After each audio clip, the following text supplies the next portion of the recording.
को मॉर्निंग में जब सब सो रहे थे इजराइल में, तब हमास ने लगभग 7,000 रॉकेट से एक साथ हमला बोल दिया इजराइल पर, और उसने कुछ फैंस को फांदकर कुछ इजरायली लोगों को मार दिया, उनके बिस्तर पर ही मार दिया। कुछ को बंधक बनाकर अपने साथ ले गए, जिन्हें टनल्स में छिपाया गया है। अब जैसे ही हमला हुआ, भारत में राजदूत इजराइल के राजदूत ने जब प्रतिक्रिया दी, तो भारत ने अपना रुख साफ किया। ये जो रुख है वो यूक्रेन और रूस के युद्ध जैसा नहीं होगा, क्योंकि इस हमले को आतंकवादी हमला 26/11 हमला या 9/11 हमला के साथ कंपैरिजन किया जा रहा है। इजराइल पर हमास के अचानक हुए हमले ने पूरी दुनिया को हैरान कर दिया है। दुनिया के देश इसे अलग अलग नज़रिए से देख रहे हैं, और भारत की प्रतिक्रिया पर भी सबकी नज़र है, क्योंकि भारत I2U2 में शामिल है। भारत के रुख को लेकर एक्सपर्ट कह रहे हैं कि क्या होगा अगर I2U2 के तहत और जो आपका कॉरिडोर बनना है इजराइल तक, उस कॉरिडोर का क्या हुआ जिसमें UAE शामिल है। इजराइल पर हमास के हमलों से दुनिया हैरान है, स्तब्ध है, सरप्राइज्ड है कि क्या हो गया। इतना सब नहीं होना चाहिए था। मुझे ऐसा लगता है, मेरे विचार हैं कि इजराइल और UAE पास आ रहे थे और सब कुछ शांति किया जा रहा था, लेकिन जो शांति दूत हैं, जो शांति के लिए कहते हैं कि हम शांति दूत हैं, लेकिन वो शांति नहीं चाहते, तो उन देशों ने ये हमला करवाया गया है। अकेले हमास में दम नहीं है कि वो 6,000, 5,000, 4,000 रॉकेट्स को एक साथ दाग सके। इसलिए हम कह सकते हैं कि ये बाहरी ताकतों की वजह से हो रहा है। इस युद्ध में लेबनान की भी एंट्री हो गई है। अब सब जानते होंगे कि हमास क्या है, कोई आतंकवादी ग्रुप ही है। अब ये कोई आर्मी का ग्रुप तो है नहीं, आर्मी तो है नहीं। तो भारत ने भी वहाँ रह रहे 18,000 भारतीयों से एहतियात बरतने को कहा है। हम सब जानते हैं अडानी कंपनी वहाँ पर डॉकयार्ड तैयार कर रही है। इजराइल और फ़लस्तीन पर विदेश की नीति अगर हम देखें भारत की तरफ से कुछ वर्षों में संतुलित रहने वाली है, क्योंकि इंडिया भारत और देशों के साथ भी अच्छे से कोऑर्डिनेट करना चाहता है। India and West Asia dialogue के फाउंडर ओमर अनस कहते हैं कि इन हमलों की टाइमिंग भी काफ़ी दिलचस्प है। जब सऊदी अरब और इजराइल शांति प्रक्रिया का ऐलान करने वाले थे, एक बैठक होने वाली थी, जो बैठक पिछले 3-4 सालों से चल रही थी। ऐसा लगता है कि हमास के इस हमले में कुछ और ताकतों का हाथ हो सकता है, और सही बात है, जिनमें रूस हो सकता है, जिसमें चीन या इजिप्ट भी हो सकते हैं। इस मसले पर भारत की प्रतिक्रिया भी बहुत सोची समझी और संभली हुई होगी, जिसमें दोनों ही पक्ष से कहा जाएगा कि वे समझदारी से काम लें और हिंसा के बजाय बातचीत से मसला सुलझाएं।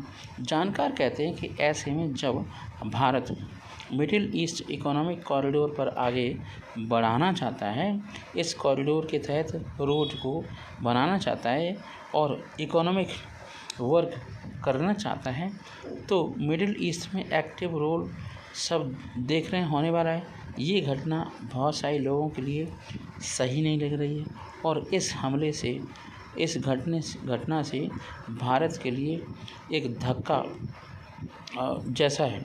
भारत को ये बहुत बड़ा नुकसान पहुंचाएगा। पहले संतुलन नहीं था, अब संतुलन है। इजराइल और फ़लस्तीन पर हाल फिलहाल में हमारी नीति बैलेंसिंग एक्ट वाली रही है। पहले ऐसा नहीं था। 70 के दशक में यासिर अराफात की अगुवाई वाली फ़लस्तीनी लिबरेशन आर्मी यानी PLO को भारत ने फ़लस्तीनी लोगों का आधिकारिक संगठन माना और मान्यता भी दी थी। साल 1988 में भारत ने फ़लस्तीन को देश के रूप में मान्यता दी। संयुक्त राष्ट्र में कई मौक़ों पर भारत फ़लस्तीन के साथ खड़ा रहा। साल 2011 में जब फ़लस्तीन की यूनेस्को का सदस्य बनाने की मांग उठी तो भारत ने सपोर्ट भी किया था। साल 2015 में फ़लस्तीन का नेशनल फ्लैग यूएन में लगा, तब भी भारत ने साथ दिया। जानकार ये मानते हैं, एक्सपर्ट का कहना है कि लंबे अरसे से भारत की नीति में अगर इजराइल को लेकर सुविधा होती है और इससे लोग कंफ्यूज होते हैं तो इसकी वजह क्या हो सकती है? क्यों भारत अब अरब देशों की नाराज़गी मोल लेना चाहता है? लेकिन 90 के दशक में इस नीति में काफ़ी बदलाव आया। मोदी के आने से काफ़ी बदलाव हुए हैं विदेश नीति में। जैसा कि हम जानते हैं कि मोदी जी दूरदर्शी प्राइम मिनिस्टर हैं। प्राइम मिनिस्टर नरेंद्र मोदी के आने के बाद भारत की विदेश नीति में बदलाव देखने को मिला है। इस दौरान ऐसी विदेश नीति की ओर झुकाव बना जो इजराइल और फ़लस्तीन दोनों पक्षों को लेकर स्वतंत्र नीति का समर्थन करती हो। भारत और इजराइल की नज़दीकी बढ़ी। एग्रीकल्चर, रिसर्च और डिफेंस में सहयोग कायम हुआ। मोदी ने 2017 में इजराइल का दौरा किया, लेकिन फ़लस्तीन नहीं गए। साल 2019 में भारत ने यूनेस्को आर्थिक और सामाजिक परिषद में इजराइल के पक्ष में वोट किया था। भारत ने मानव अधिकार परिषद में गाज़ा पट्टी में इजराइल की कार्रवाई की जांच के लिए बुलाए गए प्रस्ताव पर वोटिंग में हिस्सा ही नहीं लिया। और पीएम के आने से किस तरह बदल गई है भारत की नीति।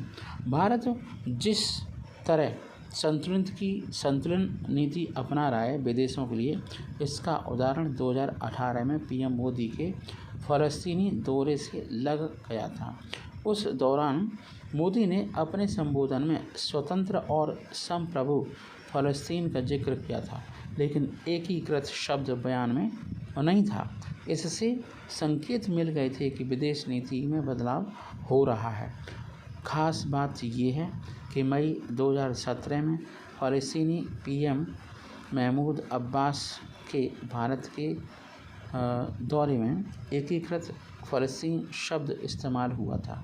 वहीं 2 साल पहले जब इजराइल और फ़लस्तीन के बीच 11 दिनों तक तनाव था, तब भारत ने कहा था कि विवाद का समाधान बातचीत मतलब डायलॉग, आम सहमति से निकाला जाना चाहिए। इस दौरान भारत ने 2 राष्ट्र सिद्धांतों की बात की थी। जाहिर है भारत दोनों ही देशों के साथ अच्छे संबंध कायम करने की नीति पर चल रहा है। जय हिंद, जय भारत। आगे आने वाली अपडेट्स मैं आपको आने वाले टाइम में दूंगा। जय हिंद, जय भारत।